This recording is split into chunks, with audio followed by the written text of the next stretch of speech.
প্রিয় উপস্থিতিবৃন্দ, খ্রিস্টান ধর্মাবলম্বী ভাই বোনেরা বিশ্বাস করেন পাপাচার, অনাচার, অবিচারের পথ থেকে সরিয়ে মানব জাতিকে সত্য ও ন্যায়ের পথে পরিচালিত করতেই পৃথিবীতে যীশু খ্রিস্টের আগমন হয়েছিল।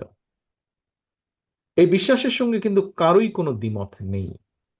বিভিন্ন ধর্ম অনুসারীদের বিশ্বাস এবং ধর্মাচরণে পার্থক্য পরিলক্ষিত হলেও শেষ পর্যন্ত কিন্তু, যা একটু আগে মহাসচিব সাহেব ওনার বক্তব্যে বলেছেন, প্রতিটি ধর্মের মূল প্রতিপাদ্যই হচ্ছে স্রষ্টার প্রতি সৃষ্টির নিঃশর্ত আত্মসমর্পণ।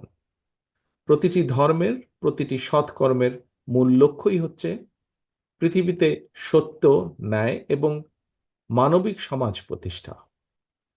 এবং এ কারণেই সকল প্রকারের অন্যায় অবিচারের বিপক্ষে